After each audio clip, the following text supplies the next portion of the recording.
एक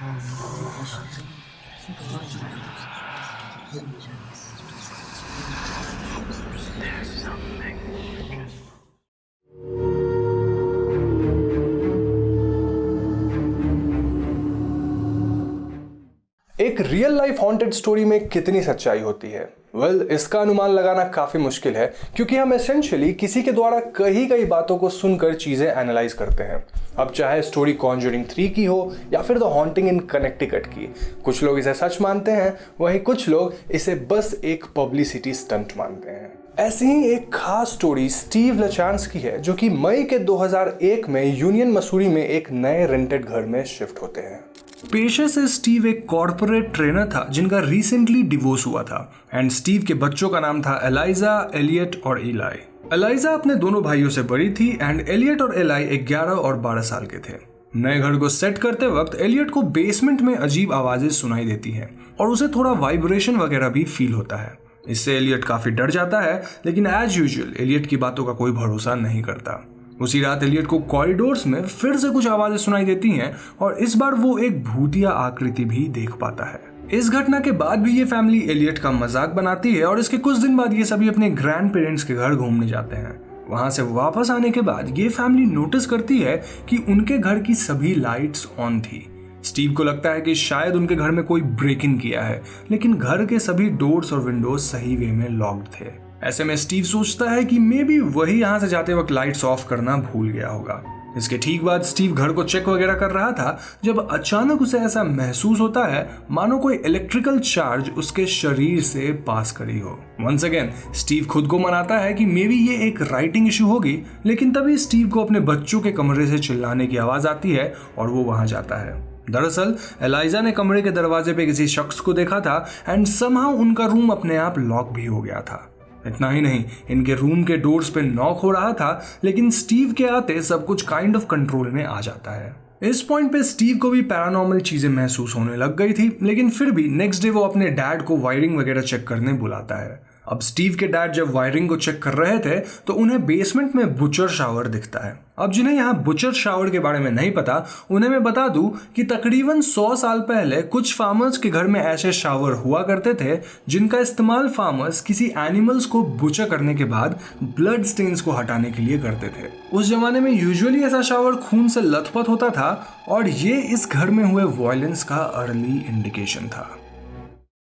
तो butcher shower के पाए जाने के बाद घर में पैरानॉर्मल एक्टिविटीज और भी ज्यादा बढ़ गई, लाइक किसी के चिल्लाने की आवाज आना, डोर पे नॉक होना या फिर इवन पूरे घर का वाइब्रेट होना। ऐसे में स्टीव और उसकी फैमिली ने कुछ ऐसा किया जो यूजुअली हॉरर मूवीज में लोग नहीं करते हैं।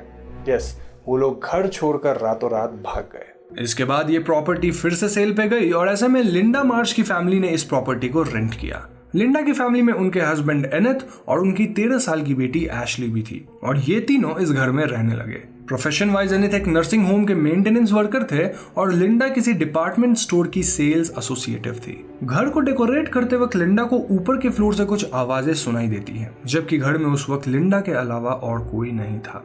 उसी रात एशली भी अपने कमरे के दरवाजे को खुद ब खुद खुलते और बंद होते देखती है, जबकि कमरे के आसपास कोई भी नहीं था। ये फैमिली इन स्ट्रेंज हैपनिंग्स के बारे में बातें करती है, लेकिन एनेथ को इन बातों पे बिल्कुल भरोसा नहीं था और वो सबको इन चीजों पे ध्यान ना देने के लिए कहते हैं। दूसरी तरफ स्टीव को अब भी उस घर से जुड़ी नाइटमेयर्स आ रही थी, इसलिए वो इस घर को विजिट करके लिंडा और उनके हस्बैंड से मिलता है। स्टीव कहता है कि ये घर हॉन्टेड है और ऐसे में लिंडा स्टीव का यकीन करती है, लेकिन एनेथ को स्टीव की बातों पर भरोसा नहीं था। उस रात एशली घर के बाहर एक पेड़ के ऊपर किसी बेबी को टंगा हुआ देखती है, लेकिन जैसे ही वो अपने मॉम को बुलाती है वो बेबी अपने आप ही गायब हो चुका था। यहाँ लिंडा खुद को कन्विंस करने की कोशिश करती है कि शायद इस घर में कुछ भी नहीं है, लेकिन अंदर ही अंदर वो खुद बहुत ज्यादा डरी हुई थी। तो इसके कुछ दिन बाद लिंडा को एशली के स्कूल से एक लेटर आता है, जिससे लिंडा को पता चलता है कि एशली अपने स्कूल की क्लासेस बंक करने लग गई थी। जब लिंडा एशली को इस बात के लिए कन्फ्रंट करती है तो एशली के हाथ पे उसे मल्टीपल कट्स दिखते हैं। इस पॉइंट पे एशली अपनी मॉम लिंडा पे ही चिल्ला देती है और वो कहती है कि उसे अपने आप को कट करने में अच्छा लगता है और वो ऐसा बार बार करती रहेगी। लिंडा फौरन एशली को अस्पताल ले जाती है, जहां डॉक्टर का कहना था कि टीनेजर्स के बीच ऐसी हरकतें काफी कॉमन है और यूजुअली वो अपने स्ट्रेस को दूर भगाने के लिए ऐसा करते हैं, या फिर वो किसी और को देखकर कूल बनने के चक्कर में भी ऐसा कर सकते हैं। ये बात सुनने में तो ठीक लगता है, लेकिन लिंडा इस पॉइंट तक मानने लग गई थी कि उसकी बेटी किसी इविल एंटिटी के कब्जे में है या फिर वो सिंपली पोजेस्ड है। लिंडा फौरन the saint Louis spirit church से कुछ पैरानॉर्मल इन्वेस्टिगेटर्स को अपने घर बुलाती है और उनके साथ स्टीव भी आता है। इन पैरानॉर्मल इन्वेस्टिगेटर्स की लीड बेट्सी को तुरंत ही घर से कुछ नेगेटिव एनर्जी का आभास होता है और उनका मानना था कि इस घर में कुछ अदर वर्ल्डली एंटिटी है। ये इन्वेस्टिगेटर्स घर की थोड़ा इन्वेस्टिगेशन करने लग जाते हैं और ये सब एनिथ को बिल्कुल पसंद नहीं आ रहा था। इन्वेस्टिगेटर्स को अपनी इक्विपमेंट्स की मदद से एक फेंट आवाज सुनाई देती है और इस आवाज को ट्रेस करते हुए वो ऊपर के कमरे में पहुंचते हैं। कमरे में ईएमएफ मीटर कुछ इलेक्ट्रोमैग्नेटिक फ्लक्चुएशंस पकड़ती है और यहाँ बेट्सी एक ओल्ड मैन की प्रेजेंस को महसूस करती है जो कि कमरे के एक कोने में खड़ा था।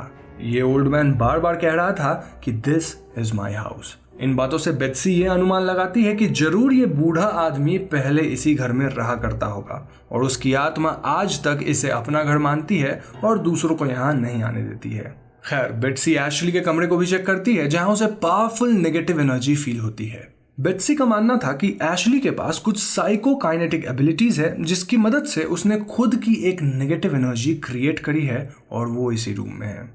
फाइनली ये इन्वेस्टिगेटर्स घर के बेसमेंट में जाते हैं, जहां एक दूसरी एंटिटी मौजूद थी और ये एंटिटी काफी एक्साइटेड और गुस्से में थी। इस एंटिटी को लोगों का प्रेजेंस पसंद नहीं आ रहा था और बेट्सी को यहाँ एक साइकिक फोर्स फील्ड महसूस होता है।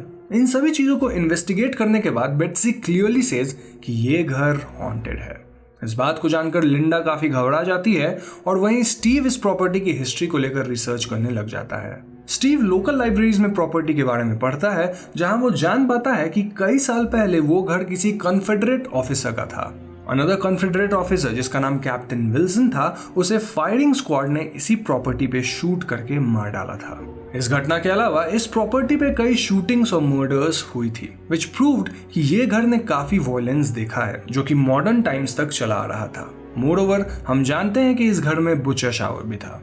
तो ये सब होने के बाद एनिथ को भी उस घर में सुपरनैचुरल चीजें फील होने लगती हैं और लिंडा की हालत तो बद से बदतर हो गई थी। इसीलिए ये लोग घर को एक रोमन कैथोलिक प्रीस्ट से ब्लेस करवाते हैं, लेकिन ये प्रीस्ट घर में आने के बाद अजीब बिहेव करते हैं और वो यहाँ से जल्दी भागने के फिराक में थे। दिस अगेन प्रूव्ड कि इस घर में कुछ न कुछ तो जरूर था। नाउ ऑब्वियसली उस प्रीस्ट की ब्लेसिंग काम नहीं करती। इनफैक्ट घर में सुपरनैचुरल हैपनिंग्स और बढ़ जाती है, मानो घर के घोस्ट्स अब गुस्सा हो चुके हैं। लिंडा खुद को मेंटली हेल्दी रखने के लिए एक साइकियाट्रिक हेल्प लेती है और लिंडा के साइकियाट्रिस्ट का नाम इमरान था। इमरान लिंडा की जांच के बाद उसे डिप्रेस्ड बताते हैं, लेकिन कहीं ना कहीं इमरान को भी स्पिरिट वाली बातों में यकीन था। इमरान लिंडा को मेडिसिन तो देते ही हैं, साथ ही वो इसे इस घर को छोड़ देने के लिए भी कहते हैं। फाइनली लिंडा और उसकी फैमिली इस घर को छोड़ने का डिसाइड करते हैं और उनके ऐसा करते ही उनकी लाइफ में सब कुछ फिर से ठीक होने लग जाता है। अब उस घर में किसकी स्पिरिट थी, वहाँ स्पिरिट थी भी कि नहीं, इन सब सवालों का जवाब तो मेरे पास नहीं है, लेकिन मैं इतना ज़रूर बता सकता हूँ कि इस घर में जो दोबारा यानी कि इस इवेंट के बाद जो फैमिली रहने आई, वो भी 6 महीने में घर को छोड़कर चली गई। अब क्या स्टीव ये सब सेटअप कर रहा था? क्या सभी लोग झूठ बोल रहे थे या फिर ये घर सच में हॉन्टेड है? इसका जवाब मेरे पास नहीं है, लेकिन मैं आपसे पूछना चाहता हूँ कि आप क्या मानते हैं और आप अपनी ओपिनियन मुझे कमेंट में ज़रूर बताइए। मैं यहाँ स्टीव पे ही शक इसलिए कर रहा हूँ क्योंकि स्टीव इस केस से काफी क्लोजली एसोसिएटेड था। इनफैक्ट वो इस पूरे केस पे फर्दर रिसर्च करते हुए खुद का मसूरी पैरानॉर्मल रिसर्च सोसाइटी बनाया। स्टीव देश भर के कई पैरानॉर्मल कॉन्फ्रेंसेस में भाषण दिया और उसने इस इंसिडेंट पे एक बुक भी लिख डाली, जिसका नाम है the uninvited the true story of the union screaming house. Steve यहाँ रिसेंटली रह रही हेलेन की भी काफी मदद करता रहा, क्योंकि वो भी इन पैरानॉर्मल चीजों को एक्सपीरियंस करने लग गई थी। So if you see, Steve ने इस इंसिडेंट को हर तरह से फेमस करने की कोशिश करी, इसीलिए मेरा शक उस पे जाता है। But you never know, there can be actual hauntings in that house. It's quite possible कि स्टीव एक बहुत ही सेल्फलेस इंसान था और वो सच में लोगों की मदद करना चाहता था। तो यहाँ आप भी दोनों में से कुछ भी सोच सकते हैं एंड ये आपकी अपनी मर्जी होगी। अब इस पॉइंट पे आई नो आप में से कई व्यूअर्स कहेंगे कि वेल हमें तो पता ही नहीं चला घर के अंदर कौन सा भूत था या फिर किस तरह का हॉरर था, तो ये कैसी स्टोरी हुई। तो मैं आपको बता दूं कि कोई भी रियल हॉरर स्टोरी ऐसी ही होती है, वो बिल्कुल स्क्रिप्टेड नहीं होती और उसका कोई डेफिनेट एंड नहीं होता है। आप जो फिल्मों में रियल हॉरर स्टोरी देखते हैं वो काफ़ी बढ़ा चढ़ा कर दिखाया जाता है और उनकी स्टोरीज को भी एडिट किया जाता है ताकि वो बहुत ही दिलचस्प बन सके और लोगों को एक एंडिंग मिल सके। यहाँ स्टोरी काफ़ी सिंपल सी थी और हमें तो पता भी नहीं कि स्टीवन सच बोल भी रहा था या नहीं। अब चाहे सच्चाई जो भी हो, मुझे पूरी उम्मीद है कि एटलीस्ट आपको ये वीडियो ज़रूर पसंद आई होगी। अगर वीडियो पसंद आई हो तो इसे लाइक और शेयर ज़रूर करें और हाँ, जाने से पहले हमारे चैनल हॉन्टिंग ट्यूब को सब्सक्राइब करके बेल आइकॉन को ज़रूर दबा दीजिएगा, क्योंकि हम अपने चैनल पर ऐसी वीडियोज़ लाते रहते हैं। पीस।